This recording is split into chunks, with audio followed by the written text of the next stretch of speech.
Ito isang trivia. Ang unang-unang mamamatay tao, hindi tao, anghel. Is there any reason for an angel to be a murderer ng tao? May posibleng dahilan. Nasa Biblia, hindi inimbento yun ni Soriano. Nasa Biblia yun. Kaya, isa sa mga anghel na nagrebelde sa Diyos, ang target niya, ibagsak ang tao. Sapagkat si Satanas ang kauna-unahang mamamatay tao. Kaya nga lagi kong sinasabi sa inyo pag ang isang iglesia pumapatay ng kapwa, kahit baliktarin ninyo ang mundo, hindi ako naniniwalang sa Diyos ang iglesyang pumapatay ng kapwa-tao. Tandaan nyo, mga kapatid. Kayo'y kumukonsinti ng mga mamamatay tao Tiyak na tiyak sa demonyo ang mamamatay tao. Yung nakasakay sa kabayong mapula, yon ang nag-alis ng kapayapaan sa isang pamilya para magpatayan ng pamilya. Nag-alis ng kapayapaan sa isang komunidad para ang isang komunidad magkakontra-kontra. Sa isang probinsya, sa isang bansa, at sa international scene. Kaya ngayon, puro kontra ang gulo. Kahit kailan may kontra Kasi nga, hindi lang natin namamalayan, merong espiritu na nag-aalis ng kapayapaan sa tao, sa mundo. Pakukontrahin yung isa para magkagulo-gulo na. Ganun na nangyayari sa mundo. Kaya mga kapatid, alam niyo ba kung saan ang galing yan? Yung pagpapatayan na yan. Sa kauna-unahang mamamatay tao, mga anghel. Ayun, salamat. Diba kapatid na ang unang mamamatay tao, hindi tao? Mga anghel po. Ayan, si Satanas ang unang-unang mamamatay tao Ang convert niyang una para sa mga tao, ang unang convert niya sa mga tao si Cain. Kaya si Cain, pinatay niya ang kanyang kapatid na si Abel. Ito po'y espiritong galing kay Satanas para ang tao'y magpatayan sa isa't isa. Kasi si Satanas ang unang-unang mamamatay tao. Kaya matindi ang hinanakit ni Satanas. Mamamatay tao siya, pero meron siyang hindi mapatay. Paano po yun, kapatid na Eli? Sinasabi, meron siyang hindi mapatay.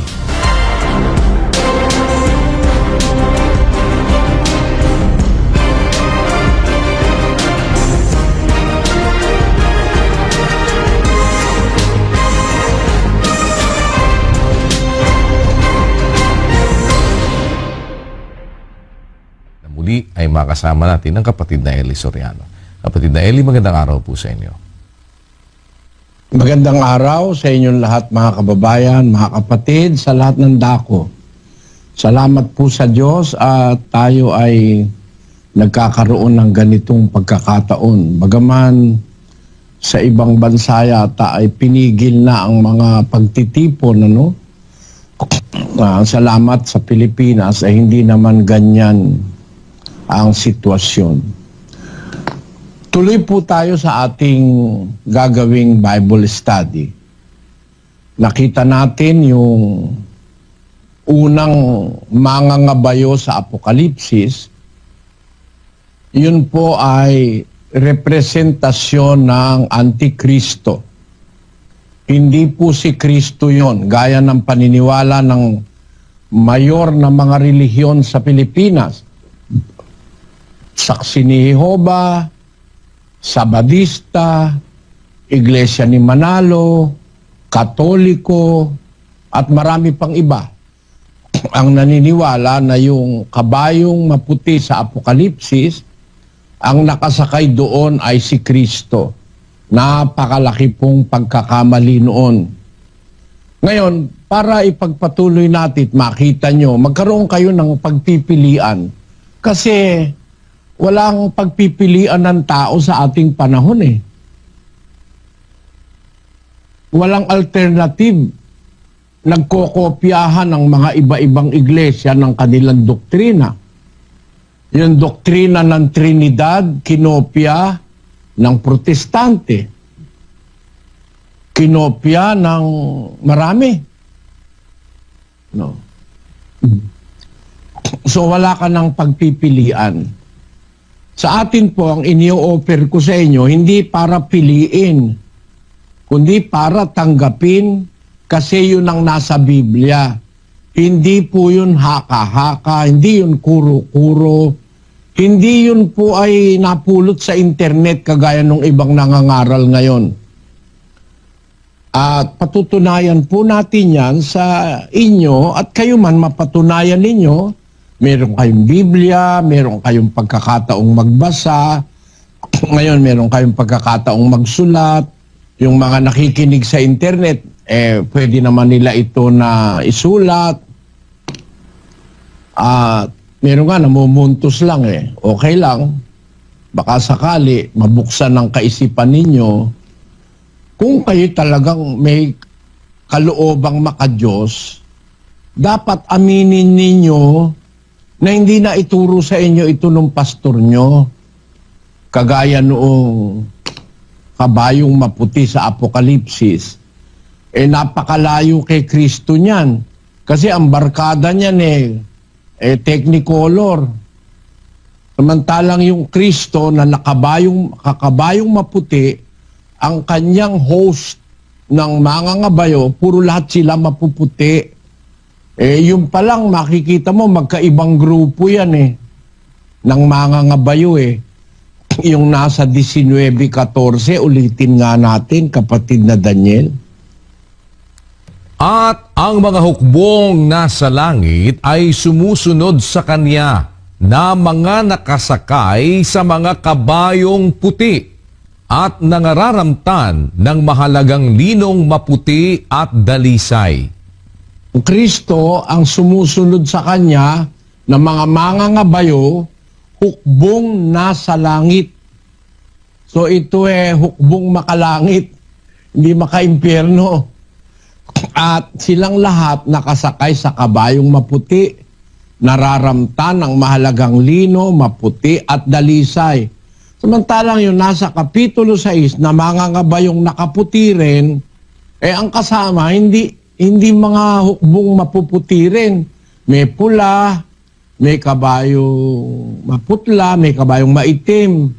Doon pa lang makikita nyo na agad ang pagkakaiba Ngayon, kung itutuloy natin yung 15, kapatid na Daniel. At sa kaniyang bibig ay lumalabas ang isang tabak na matalas upang Si Kristo, ang tinutukoy dyan, lumalabas ang isang tabak na matalas sa kanyang bibig. Na pag-aralan na natin yan. Yang tabak na yan ay ang salita ng Diyos. Samantalang yung nakakabayong puti doon sa 6:2, ang hawak-hawak sa kamay, busog, an aro para pumatay. Ang Panginoong Hesus, ang kanyang daladalang sandata o armas, ay yung tabak na lumalabas sa kanyang bibig. Hindi naman ito literal na tabak, no? Ito tabak ng Espiritu, yung sinasabi dun sa Efeso, Kapitulo 6, versikulo 17.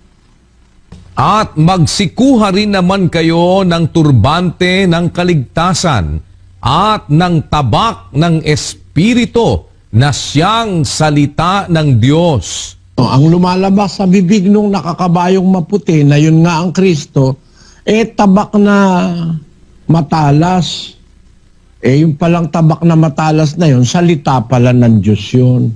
Kaya tiyak na tiyak, ito si Kristo. Ang katunayan, pagdating mo sa 19 ng Apokalipsis, basahin natin, sa 16.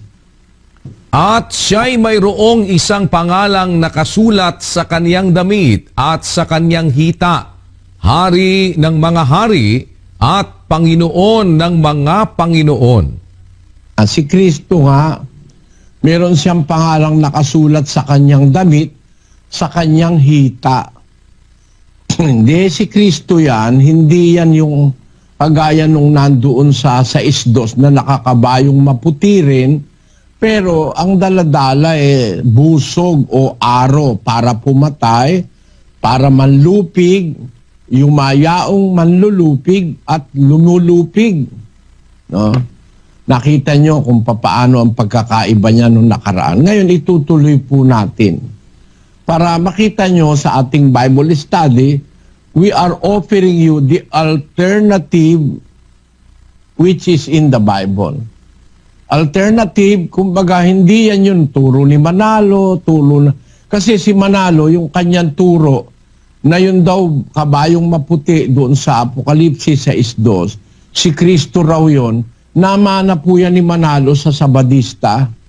Kasi si Manalo, bago nagtayo ng iglesia niya, naging miyembro ng Sabadista. Naging mangangaral siya ng Sabadista. Meron din siyang namana sa Christian Alliance. Kasi doon una siyang naanib si Manalo. Ngayon, yung namana ni Manalo sa Sabadista, tinuro niya. Namana rin yun ni kapatid na Perez nung araw, tinuro rin sa akin yun pero salamat sa Diyos, ang naunawaan ko, hindi tinuro sa akin ng tao. Kasi nga, labag nga sa tinuro ng tao yung naunawaan ko Laban, yun namang tinuro ng Sabadista, ang possibility, namana rin niya yun sa ibang mga iglesia, kagaya ng Saksi ni Jehovah, na nagturo na yun daw si Kristo. Katoliko, yun daw si Kristo. No? As early as the 4th century, tinuro ng Katoliko yun, na yun daw si Kristo, yung nakakabayong maputi. At binana naman niya ng iglesia ni Manalo na sa kanilang mga lathala na yung nakakabayong maputi ay ang Panginoon Kristo. Ngayon, puntahan natin ang susunod na kabayo at mangangabayo, mga kapatid.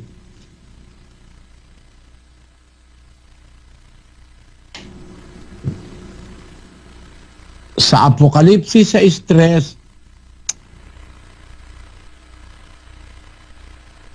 At nang buksan niya ang ikalawang tatak, ay narinig ko sa ikalawang nilalang na buhay na sinasabi, "Halika." At may lumabas na ibang kabayo, na kabayong mapula, at ang nakasakay dito ay pinagkaloobang mag-ali sa lupa ng kapayapaan, at upang mangagpatayan ang isa't isa, at binigyan siya ng isang malaking tabak. Tanyo, eto ngayon. Ito po ang pag-usapan natin. Nung lumabas yung isa pang kabayo na nakita ni Juan sa Apokalipsis, ay isang kabayong mapula. Kabayong mapula.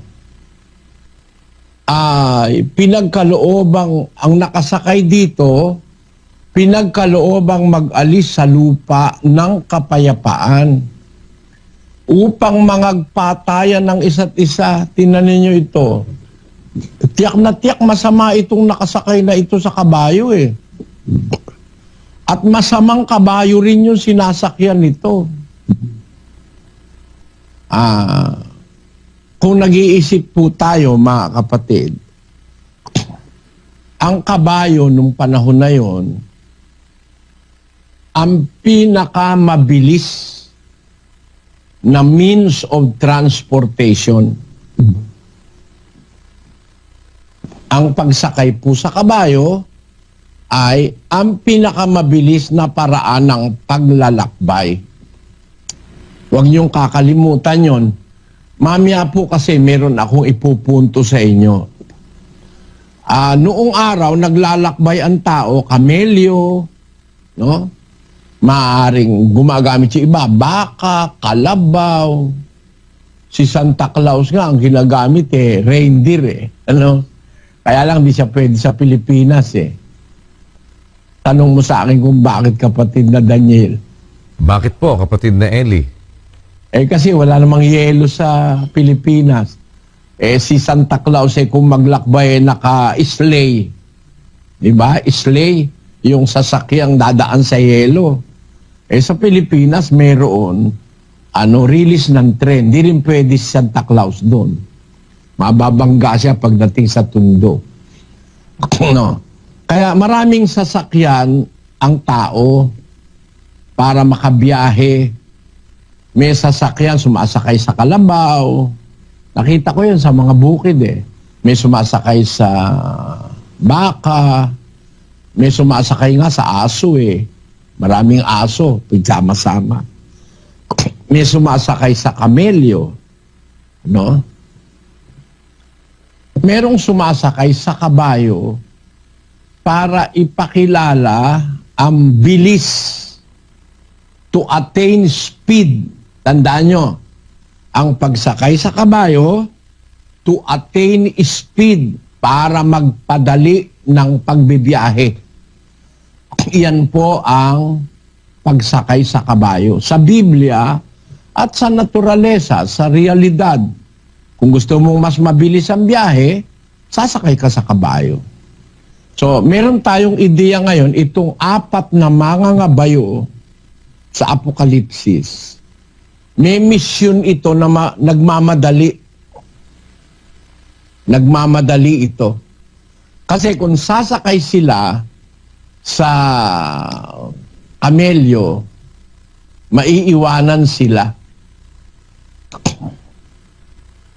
Tanong mo sa akin kung bakit, kapatid na Daniel. Bakit po maiiwanan sila kung sa kamelyo? Kasi si Kristo nakasakay sa kabayo Hindi sila makakahabol. Hindi sila makakaabot. Ma-overpower silang masyado. Kaya kailangan din silang mga bayo. Yan ang mga puntong iniiwan ko sa inyo. Makikita nyo ang pagliliwanag niyan sa darating nating pagbabasa.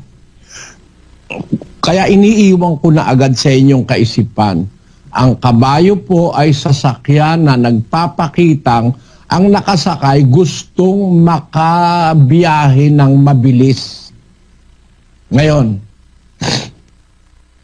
palang nakakabayong mapula, ang nakasakay dito, pinagkaloobang mag-alis sa lupa ng kapayapaan upang magpatayan ang isa't isa.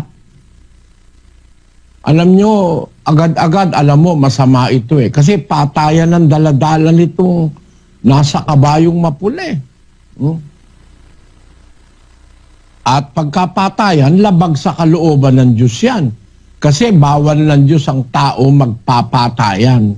Nagalit nga ang Diyos doon sa unang-unang mamamatay tao na tao Diba? Basahin natin ang Henesis sa Kapitulo 3 o sa 4, versikulo 9. At sinabi ng Panginoon kay Cain, saan naroon si Abel na iyong kapatid? At sinabi niya, aywan ko, ako ba'y tagapagbantay sa aking kapatid?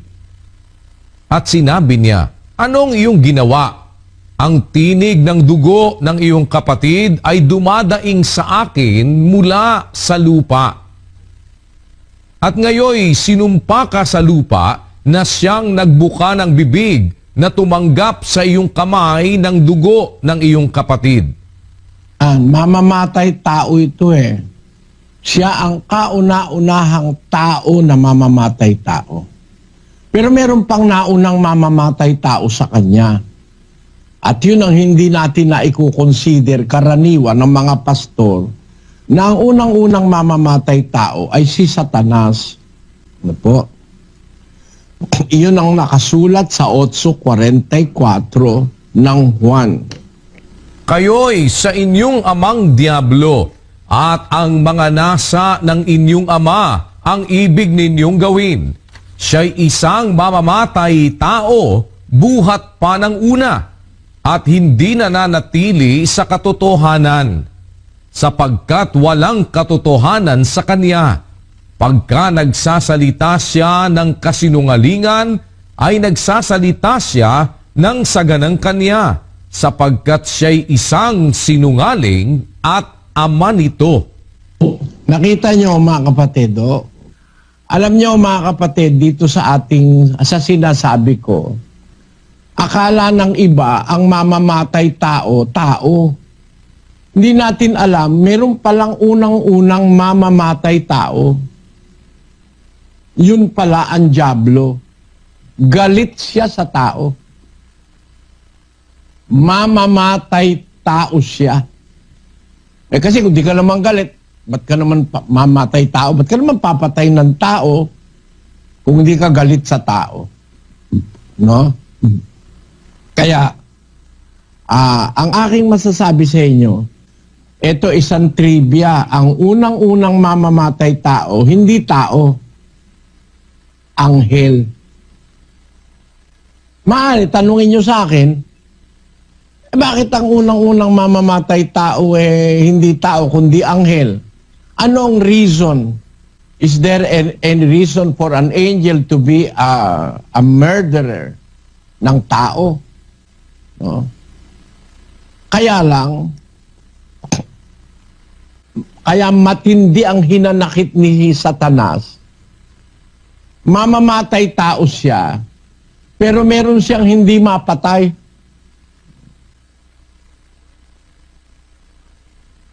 Naniniwala ka ba doon, kapatid na Daniel? Paano po yun, kapatid na Eli, na sinasabi niyo, meron siyang hindi mapatay? Sa sobrang galit niya sa tao, pwede niyang patayin ng tao, pero meron siyang hindi mapatay eh. Basahin natin ang Mateo 10:28. At huwag kayong mga takot sa mga nagsisipatay ng katawan, datapwat hindi nangakakapatay sa kaluluwa, kundi bagkus ang katakutan ninyo'y yaong makapupuksa sa kaluluwa at sa katawan sa impyerno.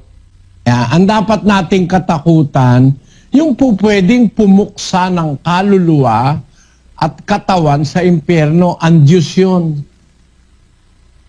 Ang Diyos lamang ang makakagawa nun na pumatay ng kaluluwa, pumuksa ng kaluluwa at ng katawan sa impyerno. Ayan. O ito ba narinig nyo na doon sa pastor nyo? Sa iglesia ni Manalo, narinig mo na ba to, Mr. Tayag, na ang unang mamamatay tao, hindi tao, anghel. So, delikado ka dahil yung puno mo, anghel din yan eh.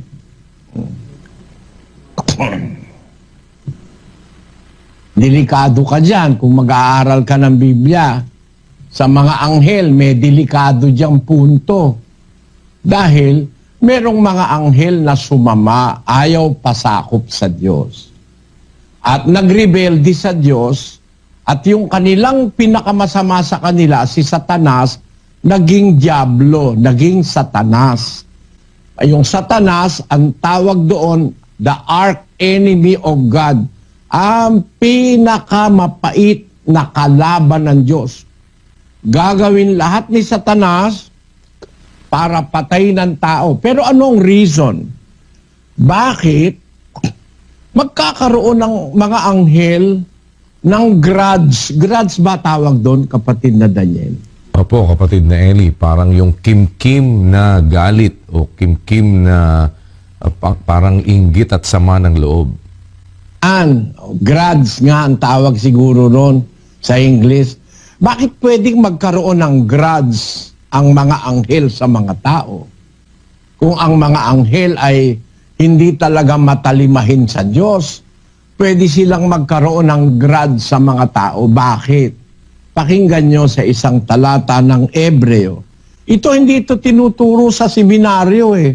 Hindi rin ito tinuturo sa mga iglesia. Maaari bang ang anghel magkaroon ng grudge, selos, inggit, puot sa tao? Ano ang possible reason? Ayon sa Biblia. Basahin po natin ang Ebreo. Sa kapitulo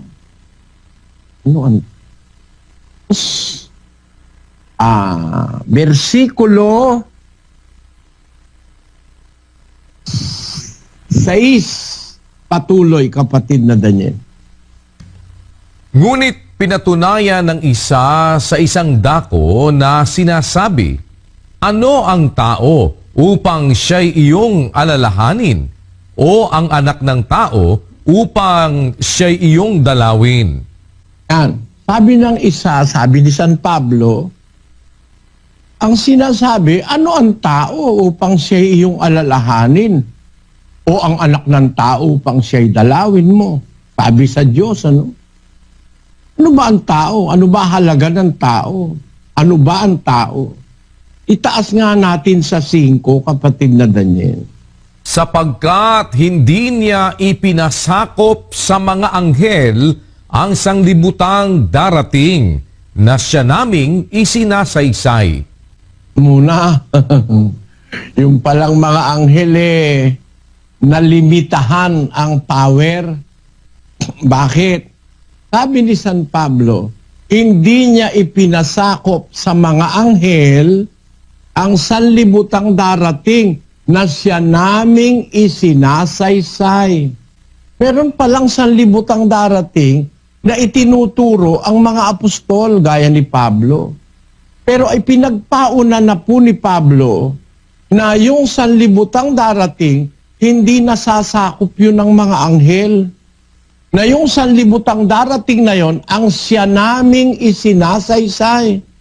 Bakit po ang mga apostol nagsasaysay ng sanlibutang darating? Bakit po nagsasaysay sila ng sanlibutang darating? Na ayon sa kanila ay hindi ipinasakop ng Diyos sa mga anghel. Babasa po tayo sa Mateo Kapitulo 12. Ganito ang ating mababasa. Kung ba't hindi ipinasakop ng Diyos sa mga anghel ang sanlibutang darating? Bakit ni pinangangaral ng mga apostol ang sanlibutang darating?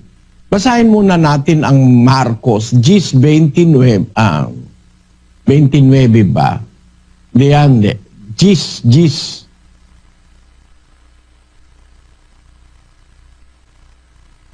Teka, ako na nga ang titingin sa Biblia.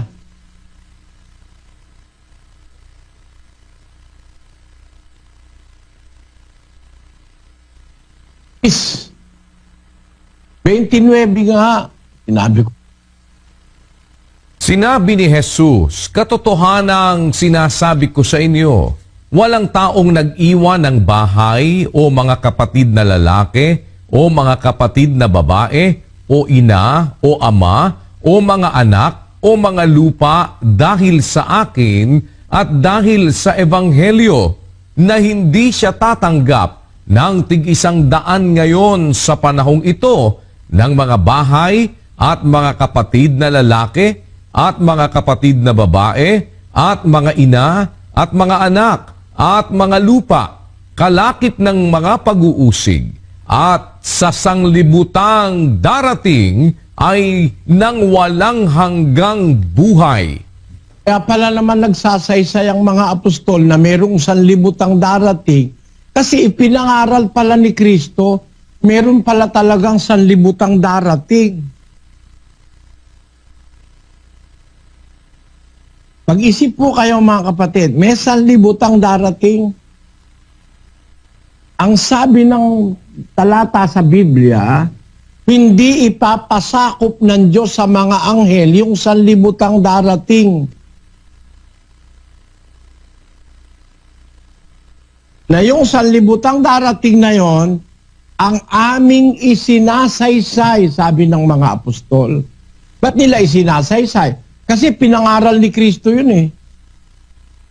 At ang anumang pangaral ni Kristo, kailangan ipangaral ng mga apostol na mayroong sanlibutang darating. Kung pag-aaralan nyo yung talata, pakinggan nyo ako mga kapatid, babasahin ko po. Sinasabi ko sa inyo, sabi ng Panginoon Kristo, walang taong nag-iwan ng bahay. Parang si Pedro, nung tawagin si Pedro ni Kristo, iniwan ng bangka. Saka ng kanyang kapatid na si Andres. Iniwan pati bahay niya kasi sumama nga kay Kristo eh. Ang sagot ni Kristo kay Pedro sa talatang ito, sabi kasi ni Pedro, Panginoon, iniwan namin ang lahat para sumunod sa'yo. 10:28, kapatid na Daniel. Si Pedro ay nagpasimulang magsabi sa kanya, narito, iniwan namin ang lahat at nagsisunod sa iyo. At iniwan ko, sabi ni Pedro, ni Andres, kasi pati bangka nila, hanap buhay nila, iniwan nila eh. Siguro pati asawa nga nila, iniwan nga nila eh. Diba? Siyempre, para mangaral ka, kasunod mo si Kristo, mapapabayaan mo misis mo. Maliban na lang kung hahabol-habol sa likod. No? Sabi ni Pedro sa kanya, Panginoon, iniwan namin lahat, nagsisunod kami sa iyo. Sagot ni Kristo, katotohanang sinasabi ko sa inyo, walang taong nag-iwan ng bahay, o mga kapatid na lalaki, o mga kapatid na babae, o ina, o ama, o mga anak, o mga lupa, dahil sa akin at dahil sa Ebanghelyo, na hindi siya tatanggap ng tig-iisang daan ngayon sa panahong ito, dito sa sanlibutan ito. Tatanggap na siya, meron ka na agad reward dito sa sanlibutan ito. Tatanggap ka na ng ganti na 100 bahay, mga kapatid na lalaki, kapatid na... napatunayan ko ito eh. Nung mangaral kasi ako sa Pampanga, 1968, kami taga-Pasay. Iniwanan ko yung magulang ko sa Pasay at saka mga kapatid ko. Ang Pampanga mga umigit kumulang mula sa Pasay, mga 100 kilometro yun eh. Malayo ako sa mga magulang ko dahil naatasan akong mangaral. Nangangaral ako doon sa Pampanga. Kuminsan hindi na ako naghahapunan kasi nag-iisa lang ako, pagod na ako. Pagkatapos kong mangaral, maglalakad ako ng 9 kilometro. Mag-isa lang naman ako, ayoko nang pagod na ako, ayoko nang magsaing, ayoko nang magluto. Minsan di ako naghahapunan. Salamat sa Diyos pagka mayroong kapatid na nakaalaala, nagdala ng nilagang itlog, yun ang hapunan ko. 2 nilagang itlog at saka isang boting Royal True Orange. No? Naranasan ko yun na naiwan ko ang aking bahay, magulang, mga kapatid. Naging mag-isa ako doon, wala akong kamag-anak. Pero sabi ng Diyos, tatanggap ka ng tig-isang daan ngayon sa buhay na ito na ganti niya na kapatid, magulang, ina, ama, abay nagkatotoo sa akin eh. Naiwan ko yung nanay ko, iisa. Ang nanay ko sa Pampanga, dami. Itinuring akong parang anak. Alam niyo kung bakit? Nung mangaral po ako kasi, 19 anyos lang ako noon. Parang totoy na totoy ako noon eh. Napakabata ko pa noon. Kaya parang yung mga kapatid na Nati, kapatid na Goring, 3 Goring yon. Goring Fernando, Goring Gabiola, at Goring Sunga. 3 mga nanay-nanayang ko yun doon. Yung kapatid na Claring, yung kapatid na yung nanay ni Sis Pining, ano nga ang pangalan nun? Maring. Kapatid na Maring. Ayun, si kapatid na nanay ni kapatid na Luming. Kapatid na, kalimutan ko pangalan. Pagkalimutan ko na matanda na kasi ako eh. Yung nanay ni kapatid na Luming, si kapatid na, nakalimutan ko pangalan. Yun, parang nagsilbing mga nanay ko eh. Na nung lumao na, 6 na sila sa iglesia, para ko silang mga ina na talagang inaalaala ako, nagluluto, no?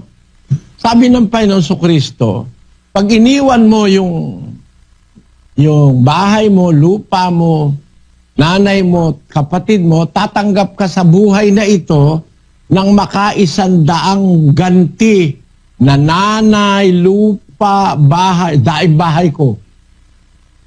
Pwede ako mamili ng bahay doon eh. Niyayaya ako nung kapatid, dito ka na lang sa amin tumira, Brad Eli. Oh, yun naman isa. Dito ka na lang sa amin. Eh kaya kahit saan ako pumunta, meron akong parang bahay matutuluyan. Meron akong matutuluyan sa Bacolor, meron akong matutuluyan sa Betis, may matutuluyan ako sa San Antonio, may matutuluyan ako sa Santo Cristo, marami. Nag-aagaw-agawan pa nga sila para magpatuloy ako eh. Sabi ko, tama yung sabi ng Panginoon Kristo. Pag iniwan mo yung dahil mangangaral ka na ebanghelyo, gagantihin ka ng Diyos ng makaisandaang bahay, kapatid na lalaki, kapatid na babae, ina. No? Dadami ang magmamalasakit sa'yo. At higit sa lahat, kalakip ng mga pag-uusig. May pag-uusig ka palang dadaanan. Kaya nga, siguro mga 4 na beses akong pinagtangkaan patayin ng iglesia ni Manalo sa Pampanga. Nakatakas lang ako. Nung minsan, natsyempohan na ako, pero hindi ako napuruhan. 5 diakono ng iglesia ni Manalo, pinagtulong-tulungan akong bugbugin, 1 linggo ako sa ospital. Kaya lang, nung ako'y hahambalusin na nung pinagsusuntok ako nung hambalusin na ako nung 2x2, may nakakitang matandang babaeng nagsisigaw, nagtakbuhan sila. Ayon. Kaya kalakip ng pag-uusig, sabi ng Panginoong Kristo. Tatanggap ka ng mga ganti 100 beses, kalakip ng mga pag-uusig, may uusigin ka. At sa sanlibutang darating ng walang hanggang buhay. Meron palang sanlibutang darating na sinasabi si Kristo. Kaya pala sabi ni Pablo, meron silang sanlibutang darating na ipinangangaral ng mga apostol. Kung babalikan natin yung 2:5, kapatid na Daniel. Sapagkat hindi niya ipinasakop sa mga anghel ang sanglibutang darating na siya naming isinasaysay. Yan, maaari yan, panggalingan niya ng ano. Huh? Nakita ng mga anghel, meron silang hindi masasakop. Oh. Meron silang hindi madudumina. At ang isa ron ay ang sanlibutang darating na isinasaysay ni Kristo dahil kaya isinasaysay din ng mga apostol. Nangaral pala si Kristo, merong sanlibutang darating. Kasi itong kasalukuyang sanlibutan, sakop ng anghel ito mga kapatid. Mula sa panahon ng una, ang nakipag-usap kay Abraham, anghel. Ang nakipag-usap kay Isaac, anghel. Ang sinusunod ni Jacob, anghel. No? Ang sinusugo ng Diyos sa kanila, nakikipag-usap sa kanila, anghel. Yung mga nakipag-usap na mga anghel, yun din ang nakipag-usap kay Moises sa panahong Israelita, anghel din. Mga anghel din ang nagbigay ng 10 utos. No? Ayon doon sa 7:53 ng Gawa. Pakinggan nyo. Kayo na nagsitanggap ng kautusan ayon sa pangangasiwa ng mga anghel at hindi ninyo ginanap. Sabi ng mga alagad sa mga Israelita, kayo tumanggap kayo ng kautusan sa pangangasiwa ng mga anghel, hindi nyo ginanap. Talaga yung mga anghel noon ang nangangasiwa sa mga tao nung umpisa. Kaya lang, alam ng mga anghel na yung sanlibutang darating, hindi na sila makakasakop doon. Yan. Ngayon, para patunayan na yung itong sanlibutang kasalukuyan, maraming nakakasakop ng mga anghel sa tao. Mula pa nung panahon ni Moises, panahon ng mga patriarka, mga anghel yan. Basahin natin ang 6:2 ng Exodo. Pakinggan nyo. At ang Diyos ay nagsalita kay Moises at nagsabi sa kanya, ako'y ang Panginoon. At ako'y napakita kay Abraham, kay Isaac, at kay Jacob na Diyos na makapangyarihan sa lahat. Ngunit sa pamamagitan ng aking pangalang Panginoon, noon ay hindi ako napakilala sa kanila. Kita nyo ito palang nagpakilalang Diyos kay Moises, kay Abraham, kay Isaac at kay Jacob, hindi pala nagpakilala ng buo sa kanila. Basahin natin ito. Baka meron duda kayo. Ito, Mr. Tayag ng Iglesia ni Manalo. Hindi mo pa ito naririnig kay Manalo, tinitiyak ko sa iyo.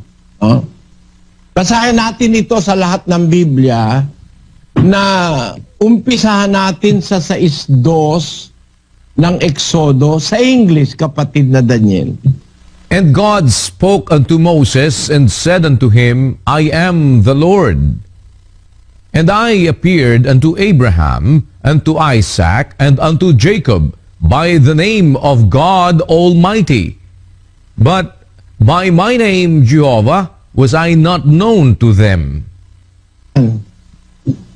Sa pamamagitan ng pangalan kong Panginoon, dapat yan, hindi Jehovah Mali yan translation Sa pamamagitan ng pangalan kong Panginoon, noon ay hindi ako napakilala sa kanila. Meron siyang kalagayang hindi niya ipinagtapat kay Abraham, kay Isaac at kay Jacob. At ngayon naman ang kausap niya si Moises. Sino ba ito nakipag-usap kay Abraham, kay Isaac at kay Jacob? At kay Moises, sino ba ito? Basahin natin sa paliwanag ni San Esteban sa 7:37, authority ng bagong tipan itong nagsasalita. Ito po ang nakasulat. Ito'y yaong Moises na nagsabi sa mga anak ni Israel, palilitawin ng Diyos sa inyo ang isang propeta na gaya ko mula sa inyong mga kapatid. Ito'y yaong naroon sa iglesia sa ilang na kasama ang anghel na nagsalita sa kanya sa bundok ng Sinai. At kasama ang ating mga magulang na siyang nagsitanggap ng mga aral na buhay upang ibigay sa atin.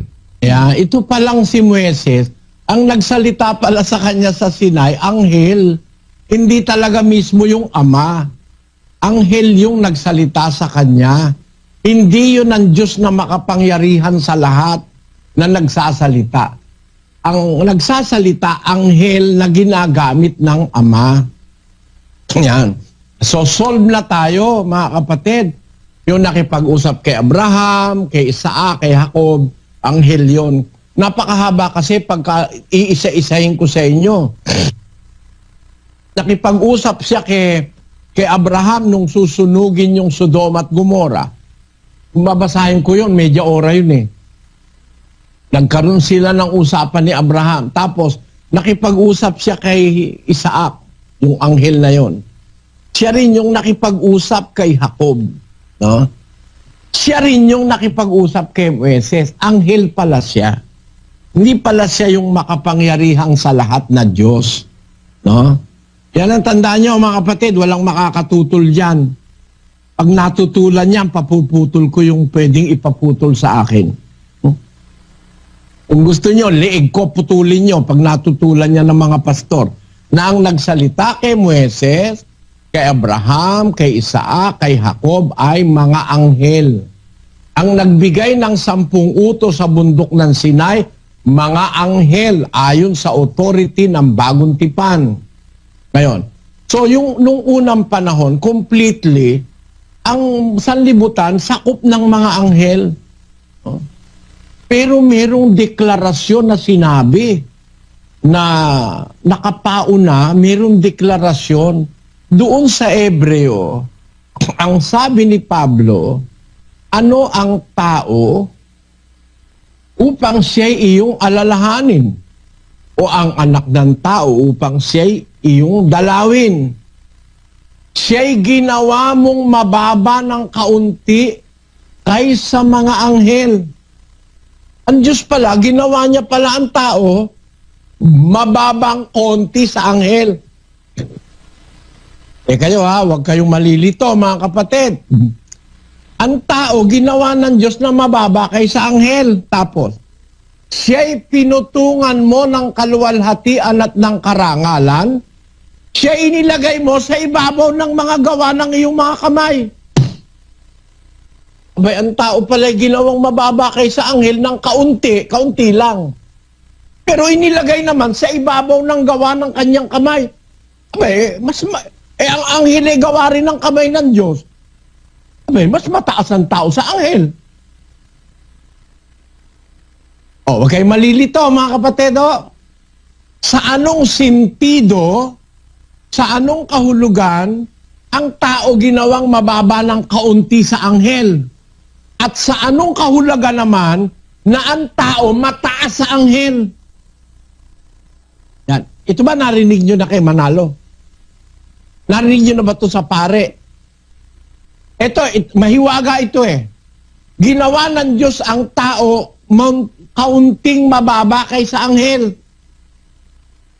Pero, inilagay naman niya ang tao sa ibabaw ng gawa ng kanyang mga kamay. Pinutungan niya ang tao ng kaluwalhatian at ng karangalan. Two contrasting declarations kung hindi mo naintindihan. Pero pag naintindihan mo, napakaliwanag nito. Eto. Ito ba tinuro ng pare na ang tao ginawang mababa ng konti lang sa anghel, pero pinutungan naman ng kaluwalhatian at ng karangalan at inilagay pa sa ibabaw ng gawa ng kamay ng Diyos. Ibig sabihin, mas mataas pa sa anghel.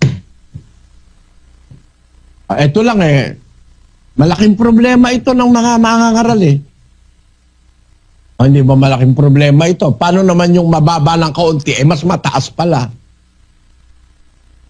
Sa anong sentido mababa ng kaunti sa anghel ang mga tao?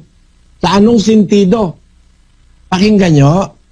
Sa isang talata ko itutuloy natin sa 8. Inilagay mo ang lahat ng mga bagay sa pagsuko sa ilalim ng kanyang mga paa, sapagkat nang pasukuin niya ang lahat ng mga bagay sa kanya, ay wala siyang iniwan na di sumuko sa kanya. Ngunit ngayon ay hindi pa natin nakikitang sumuko sa kanya ang lahat ng mga bagay. Nutukoy ni Pablo ay ang anak ng tao na si Kristo. Sabi niya, inilagay mo lahat ng bagay sa pagsuko sa ilalim ng kanyang mga paa. Sapagkat nang pasukuin niya ng Diyos ang lahat ng bagay sa kanya, wala siyang iniwan na di sumuko sa kanya kay Kristo. Ngunit ngayon, hindi pa natin nakikitang sumuko sa kanya lahat ng mga bagay. Sa 9, kundi nakikita natin ang ginawang mababa ng kaunti kaysa mga anghel sa makatwid bagay si Jesus, na dahil sa pagbata ng kamatayan, pinutungan ng kaluwalhati at karangalan upang sa pamamagitan ng biyaya ng Diyos, lasapin niya ang kamatayan dahil sa bawat tao. Kaya pala yung sintidong ginawang mababa ng kaunti kaysa anghel. Kasi, kagaya ni Kristo na nagkatawan tao, nakaranas siya ng kamatayan Ang anghel kasi hindi namamatay. Si Kristo, nang magkatawan tao, nakaranas ng kamatayan. Kaya sabi ni Pablo, nakikita natin ang ginawang mababa ng kaunti kaysa mga anghel, sa makatwid ay si Jesus na dahil sa pagbata ng kamatayan. Kasi ang anghel di namamatay No? Basahin natin ang 20:36 ng Lucas. Pakinggan nyo. Sapagkat hindi na sila maaaring mga matay pa, sapagkat kahalintulad na sila ng mga anghel, at sila'y mga anak ng Diyos, palibhasa'y mga anak ng pagkabuhay na mag-uli. Ang mga anghel pala, hindi na mamamatay. Kaya yung maliligtas, magiging dapat sa Diyos, hindi na sila maaaring mamatay pa. Katulad na sila ng mga anghel. Kasi ang mga anghel, di nga namamatay. Ang tao, makakaranas ng kamatayan. Kaya ang tao, ginawang mababa ng kaunti sa mga anghel, kagaya ni Jesus. Ginawa siyang mababa ng kaunti sa mga anghel kasi nakaranas siya ng kamatayan. Pero, pinutungan naman siya ng kaluwalhatian at ng karangalan. No? Ang tinutukoy sa 2:5, dalawa eh. Dalawa eh. Tao at anak ng tao. No? Sa 2:6, pakibasa mo uli, kapatid na Daniel. Ngunit pinatunayan ng isa sa isang dako na sinasabi, ano ang tao upang siya'y iyong alalahanin? O ang anak ng tao upang siya'y iyong dalawin? Siya'y ginawa mong mababa ng kaunti kaysa mga anghel. Kita nyo? Ang tinutukoy na ginawang mababa ng kaunti sa mga anghel ay ang tao at ang anak ng tao. Na yung anak ng tao, si Jesus. Bakit siya mababa ng kaunti sa anghel? Kasi nakaranas siya ng kamatayan. Pero mataas siya kaysa sa mga anghel. Bakit mataas siya kaysa sa mga anghel? 1:5-6 ng Ebreo. Pakinggan nyo. Sapagkat kanino nga sa mga anghel sinabi niya kailanman, ikaw ay aking anak, ikaw ay aking ipinanganak ngayon. At muli, ako'y magiging kaniyang ama, at siya'y magiging aking anak. At muli nang dinadala niya ang panganay sa sangkalupaan ay sinasabi, at sambahin siya ng lahat ng mga anghel ng Diyos. Mataas si Kristo sa mga anghel eh. Pinapasamba nga siya sa kanya lahat ng mga anghel ng Diyos eh. Kaya ang mga anghel sasamba kay Kristo yan eh. Nakita nyo mga kapatid? Pero ginawa siyang mababa ng kaunti sa mga anghel. Ano ba yun? Magkakontra? Meron ba namang mababa ka sa kaysa anghel? Sasamba sa iyo anghel. Sa anong sentido siya mababa ng kaunti sa anghel?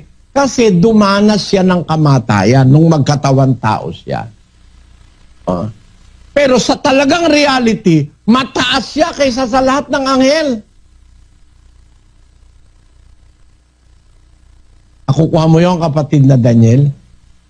Opo, kapatid na Eli.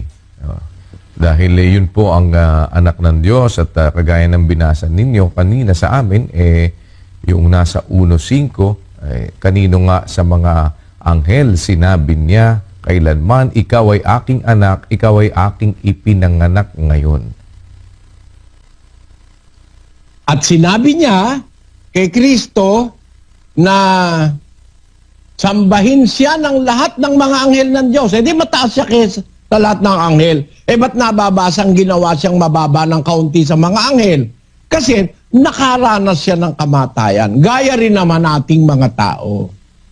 Tayong mga tao, mababa rin tayo sa mga anghel sa sentido na tayo po ay makakaranas ng kamatayan. Pero, sa talagang totoo, idinistino ng Diyos ang tao mas mataas kaysa anghel. Eto, hindi naman tinuturo ito ni Manalo eh. Naituro ba sa inyo ito, mga iglesia ni Kristo? Na ang tao mas mataas kaysa sa mga anghel? Sa talagang karangalan at kaluwalhatian, itinakda ng Diyos ang taong maging nasa ibabaw ng gawa ng kamay ng Diyos. Mataas pa kaysa anghel. Ngayon, meron bang karapatan? Meron bang reason para magkaroon ng grudge ang mga anghel sa mga tao? Kapatid na Daniel? Meron po, kapatid na Eli, dahil sa mas mataas ang posisyon ng tao kung ang pag-uusapan ay yun pong inihahanay ninyong mga katwiran sa Biblia, na siya'y inilagay sa ibabaw ng mga gawa ng iyong mga kamay. Ginawa siyang mababa ng kaunti sa mga anghel dahil meron po siyang kamatayan. Pero siya po in reality ay pinag-ukulan ng Diyos ng kaluwalhatian at ng karangalan. At yun po ang isang maaaring maging dahilan kung bakit maaaring magkaroon ng parang masasabing inggit o para bang bagay na titignan niyang nakakalamang sa kanya. Kaya maaari po siyang magkaroon ng grudge dahil parang siya'y nalamangan sa isang bahagi, kapatid na Eli. Yan. Ngayon, para patunayan natin na talagang ang takda ng Diyos hindi ang mga anghel ang nasa ibabaw ng kanyang gawa ng kanyang kamay, kundi ang tao at ang anak ng tao na si ang Panginoon Kristo, mas makatataas kaysa sa mga anghel. Para patunayan yan, doon sa 6:1 ng unang Korinto. Pakinggan nyo. Nangangahas baga ang sino man sa inyo kung mayroong anumang bagay laban sa iba, na siya'y magsakdal sa harapan ng mga liko at hindi sa harapan ng mga banal? O hindi ba ganinyo nalalaman na ang mga banal ay magsisihatol sa sanglibutan? At kung ang sanglibutan ay hahatulan ninyo, hindi kaya baga dapat magsihatol kayo sa mga bagay na pinakamaliit? Hindi ba ganinyo nalalaman na ating hahatulan ang mga anghel? Gaano pa kaya ang mga bagay na nauukol sa buhay na ito? Kanyo, yung katotohanan na yan, tinuro ba yan sa iglesia ni Manalo? Na hahatulan ng tao ang mga anghel? Sinong tao ang hahatol sa mga anghel? Yung mga banal, yung mga lingkod ng Diyos. Di nyo ba alam, hahatulan natin ang mga anghel? Ang mga anghel pala, darating ang panahon, may masasakop ng tao. Hahatulan mo paano namang yun hahatulan mo kung di mo masasakop. Siyempre, nasasakop ng humahatol yung hinahatulan. Dadating pala ang panahon, hahatulan ng mga banal na lingkod ng Diyos na mga tao, hahatulan nila ang mga anghel. No? Kailan mangyayari na ang mga taong banal hahatol sa mga anghel? Kailan mangyayari yon? 24 ng Apokalipsis. Pakinggan nyo. At nakakita ako ng mga luklukan at may mga nagsisiluklok sa mga ito. Sila'y pinagkalooban ng paghatol. At nakita ko ang mga kaluluwa ng mga pinugutan ng ulo dahil sa patotoo ni Jesus at dahil sa salita ng Diyos, at ang mga hindi sumamba sa hayop o sa kanyang larawan man, at hindi tumanggap ng tanda sa kanilang noo at sa kanilang kamay, at sila'y nangabuhay at nagsipagharing kasama ni Kristo sa loob ng 1,000 taon. Aba, meron pa lang ang mga taong hahatol. Nakita ni Juan, mga luklukan. At yung mga nakalukluk doon sa luklukan, pinagkalooban ng paghatol. Kailan sila hahatol? Pagkatapos na mabuhay nila sa mga patay, hahatulan nila ang mga tao, ang mga anghel, sa loob ng 1,000 taon. Yung darating na 1,000 taon, yung darating na millennium pagkatapos ng unang pagkabuhay na mag-uli, yung mga mabubuhay sa unang pagkabuhay, yun ang sasakop sa buong mundo kasama ni Kristo. Yun ang hahatol sa buong mundo kasama ni Kristo. Yun din ang hahatol sa mga anghel kasama ni Kristo doon sa loob ng 1,000 taon. Kaya pala, ang mga anghel hindi sasakop doon sa sanlibutang darating. Na yun ang isinasaysay namin, sabi ng mga apostol. Ang anghel pala, doon sa darating na yun, hindi na sila sasakop, sila nasasakupin. Mga kapatid, meron ba ngayong maaaring posibleng dahilan kaya merong anghel may galit sa tao? May posibleng dahilan. Nasa Biblia, hindi inimbento yun ni Soriano. Nasa Biblia yun. Kaya, isa sa mga anghel na nagrebelde sa Diyos, ang target niya, ibagsak ang tao. Nangyari na nga sa Eden. Yung Diablo na dating anghel, tinarget ang tao, gusto niyang patayin ang mag-asawang Adan at Eva. Sabi kasi ng Diyos, lahat ng punong kayo makakain nyo, dito lang wag kayo kakain. Pag kumain kayo niyan, mamamatay kayo. Sabi ng Diablo, nung ahas, hindi kayo mamamatay, sige kumain kayo. Noon na nag-umpisa na bilangan ng araw si Adan. Kasi kung di siya kumain, wala siyang kamatayan. Doon na siya mag-uumpisang magkakasakit, tatanda, dahil doon sa paglabag sa utos ng Diyos, hanggang sa mamamatay siya. At napatunayan sa kasaysayan, namatay naman sila. No?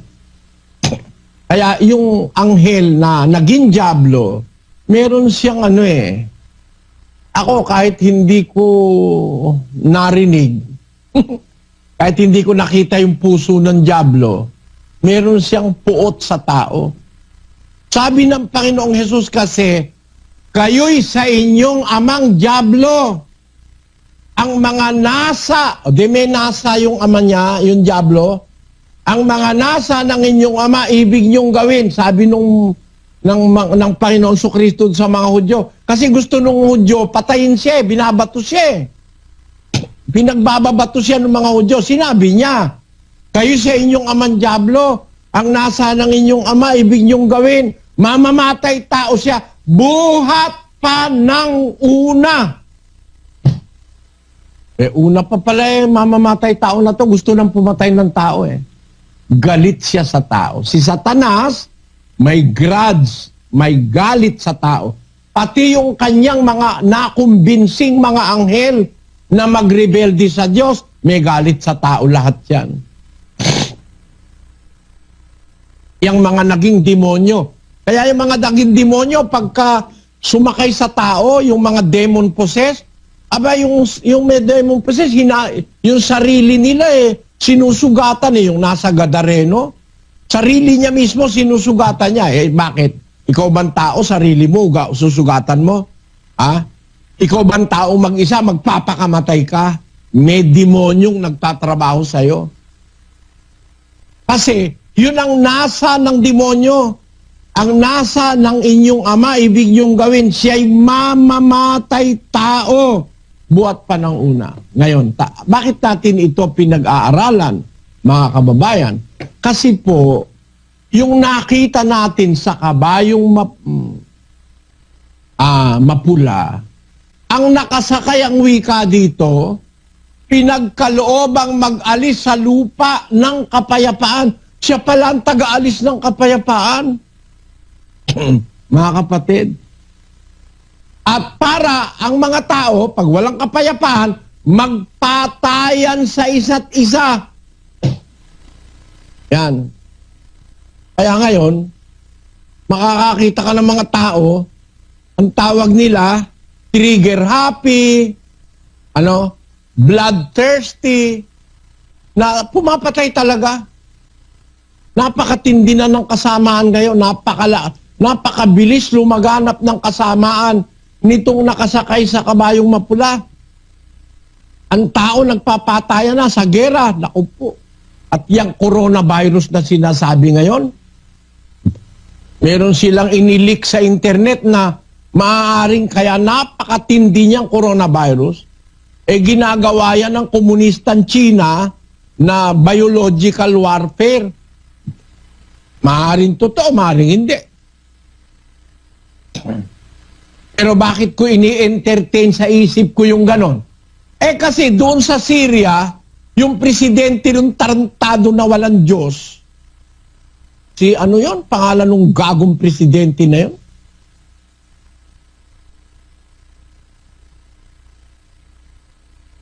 Ang kanya mismong tauhan,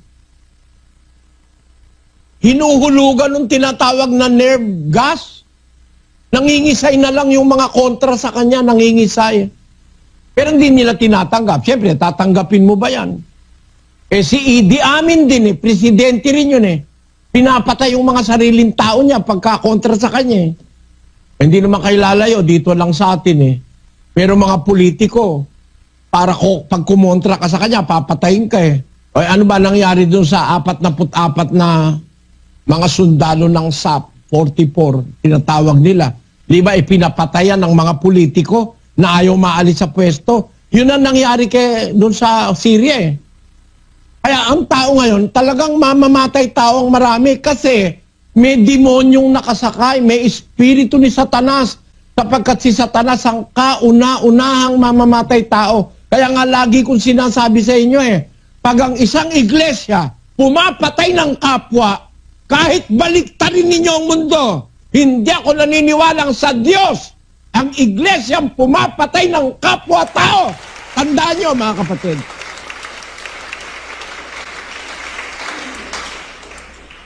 Tiyak na tiyak ang mga iglesyang pumapatay ng kapwa-tao sa demonyo. Ano ba kung patayin ninyo ko, mga demonyo kayo? Matagal nyo naman akong pinagtangkaan patayin Salamat ka sa Diyos, umabot pa ako ng 73 Salamat sa Diyos.